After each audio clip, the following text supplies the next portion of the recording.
Psalm 139, verses 7 to 18, from the New Revised Standard Version of the Bible. Where can I go from your spirit? Where can I flee from your presence? If I go up to the heavens, you are there. If I make my bed in the depths, you are there. If I rise on the wings of the dawn, if I settle on the far side of the sea, even there your hand will guide me, your right hand will hold me fast. If I say, surely the darkness will hide me and the light become night around me, even the darkness will not be dark to you. The night will shine like the day, for darkness is as light to you. Welcome to Church from the Manse Garden. My name's Fiona Hill and I'm the Minister of the Diamond Valley Parish of the Uniting Church in Australia. For 2 weeks now we've been hoping to film up at the old Uniting Church in Wattle Glen. It's been a private residence for 35 years and the present owner invited us up to do some filming there, but the pandemic regulations have meant that we haven't been able to accept that invitation. In fact, this week, Melbourne went into lockdown for the second time. And although we out here at Diamond Creek and Hurstbridge like to think of ourselves as country or rural fringe, we have been included in the postcode areas that are now in lockdown.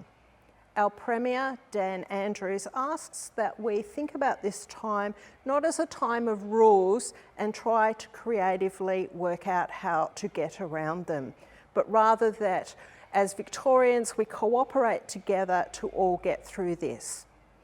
As the Minister of the Parish, I ask that we really consider the people who are elderly, unwell, or in more extreme forms of isolation than we are. Please be considerate that although we're being asked to use online resources for a few weeks, other people, are in hospital and they can't have visitors, or some people are even experiencing the end of their lives by themselves. Our parish is organising a range of resources to help you with worship and pastoral care during this time. Our lay preachers are looking at how they can provide written sermons for those that prefer to use text. The elders are looking at some ways that we could bring Zoom worship into our parish. And Training Now has provided additional funding for Krista to remain with us as a filmmaker, and she will be working on short, high-quality resources which will be released online to help you at home with your personal devotions and reflection, or you might choose to use them in your Zoom groups as well. So keep in touch with your elders and they will help you access the range of resources that are now available. Psalm 139, verses 13 to 18, New Revised Standard Version. For you created my inmost being. You knit me together in my mother's womb. I praise you because I am fearfully and wonderfully made. Your works are wonderful. I know that full well. My frame was not hidden from you when I was made in the secret place, when I was woven together in the depths of the earth. Your eyes saw my unformed body.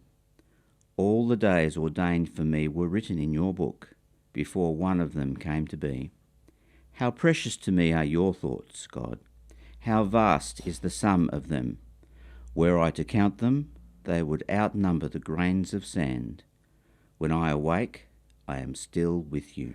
Well, here we are, and it's my great pleasure to introduce Carolyn, who is the chair of our church council in our parish. And after the year we've had with bushfires and pandemics and separation and restriction and all manner of things, it's really nice to come to this really beautiful spot, a property. Carolyn, can you perhaps tell me how long have you and Alan lived here? We've been here nearly 40 years now and have never regretted it, the move, I can assure you. Yes. 40 years, that's a long, long time. Now, what do you like about it? What's so good about being here? We really enjoy the peace. People always comment on that when they come out here. The scenery, the animals that we have, it's just lovely. And what sort of animals pass by from time to time? We have lots of kangaroos, probably mostly kangaroos. Let me think. Lots of different birds. We have our own sheep, our own hens at the moment. We've had cows and ducks and all sorts of things in the past. It's a real old McDonald's farm, Yes. in a way. That's great. Now, you mentioned peace before. Now, that is such an elusive thing for many people. So for you, how do you see peace and faith sitting together? Because I tend to be an anxious person, it's quite hard for me to find peace at times. But fortunately, I do have a faith, and I believe that, you know, through all these hard times at the moment, that it's my faith that's helping me to get through all of that. And the peace that we're promised through our faith is a peace that passes human understanding. That's right. Yes. Yeah. We don't always have faith, do we? It's hard in hard times to remember, you know, all of that. Yeah.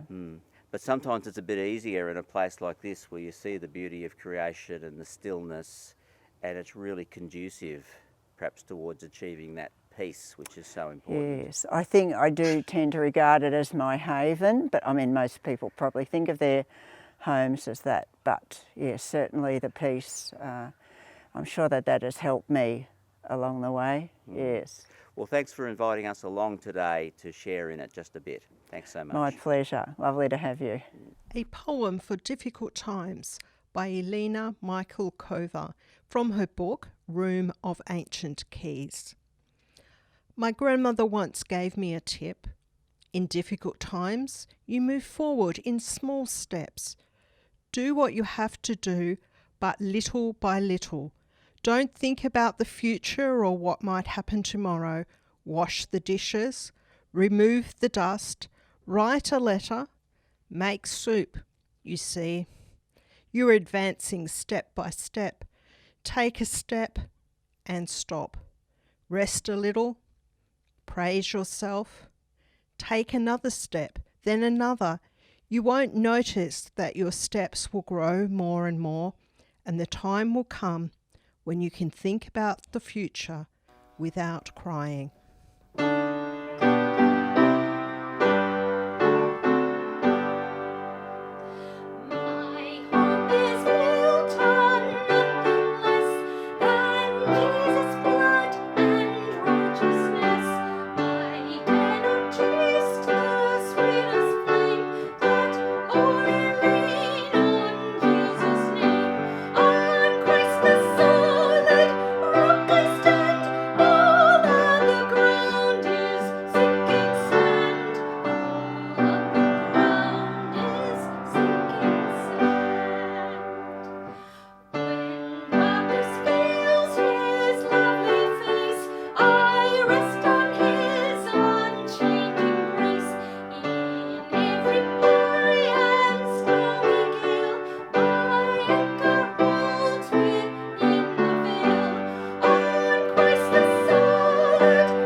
Today we're in the home of Robert and Helen, who are members at our Hurstbridge congregation and very, very active in our parish.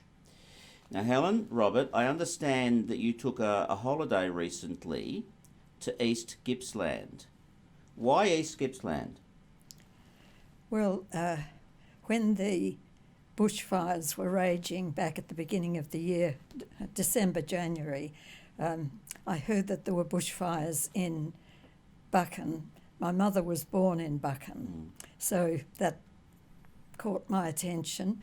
And Malakuta, of course, everybody knows Malakuta, and we heard at the time that the Scripture Union Theo's group, or CSSM, one of them anyway, was very much involved with the Anglican and Uniting Church parish in Malakuta, dealing with people who were fleeing the fires. So we thought back in March, when the fires had died down and back before coronavirus was keeping us at home, we thought we'd go for a holiday down to East Gippsland. And I've also been following, or when you were away, I was following your trip on Facebook, and I saw some of the images and so on.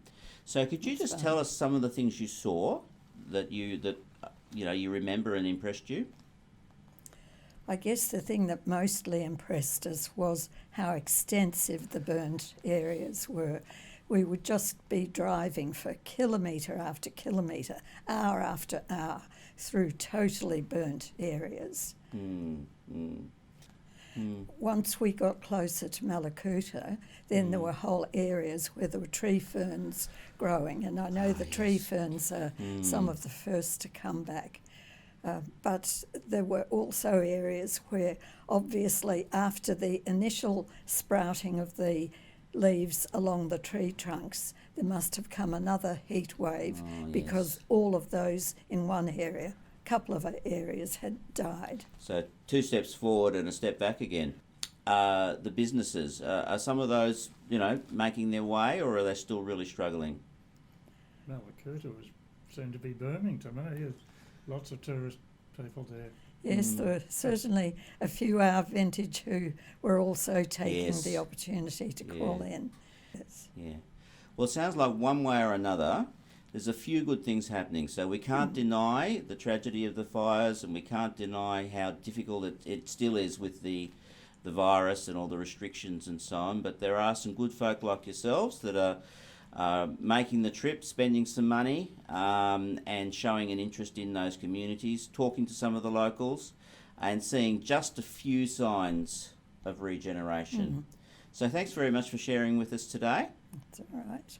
No worries. A message from Fiona. Church from the Manse Garden has now been running for 4 months, and we are feeling the need to take a break from filming. Next week will be a special best of edition with a few surprises thrown in for good measure.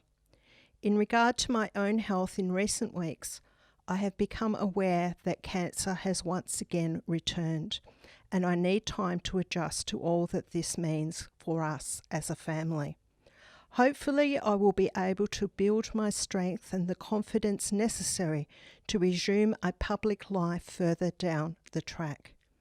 One of my goals for 2020 was to create a garden on church property which would be a welcoming place for the wider community, and also a place where my own family could regularly come for gatherings.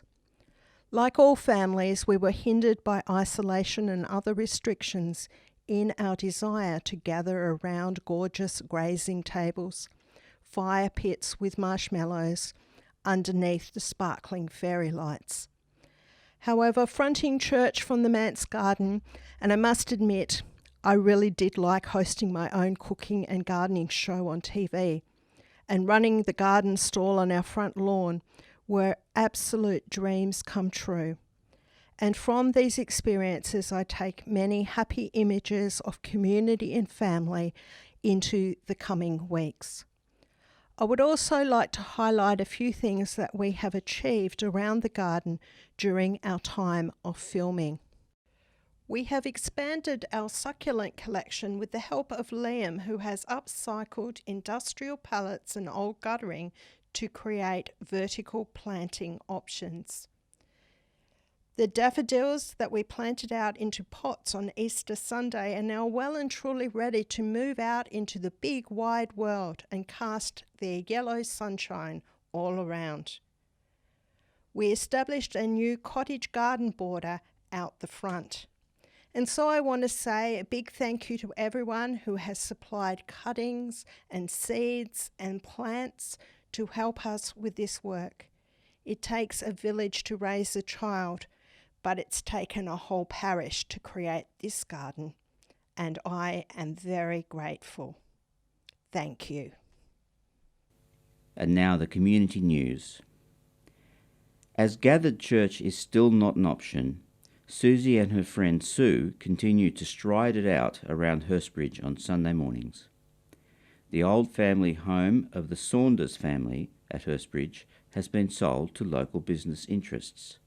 This week, Fiona called in to see Rick at the garage and then managed to beat the bulldozer to June's garden, relocating a large number of plants to the Manse garden for safekeeping. The fundraising team have continued to operate throughout the pandemic. Next week we will be announcing the total amount raised. Fiona is hoping to keep the stall on the front lawn of the Manse as a personal interest during her illness. Now we have some shout-outs to friends who have been following Church from the Manse garden from far and wide. Fiona's sister Priya and brother-in-law Greg flew back to England wearing full personal protective gear for the 23-hour flight from Sydney to Heathrow. We received a letter this week from Barbara Randall of Chiltern. Lynn and Barry Cole send greetings to Linda Junke of Mid-America, cousin Sandra of Canberra, sister Glenda of Sassafras in Tasmania, and sister-in-law Rosemary of Walwa. Annie Kleitzman sends greetings to her friends Denise and Linda in South Africa, and Rhonda Patrick to her childhood pen pal, Jill, from Alameda near San Francisco. Throughout Church from the Manse garden, we have enjoyed sharing each week with Fina Wilson, who's the songster leader or choir mistress, and Margaret Sharrett, the bandmaster of the Salvation Army Weymouth Corps in southern England. A quote by T.S. Eliot. We shall not cease from exploration, and at the end of all our exploring, we will arrive where we started and know the place for the first time.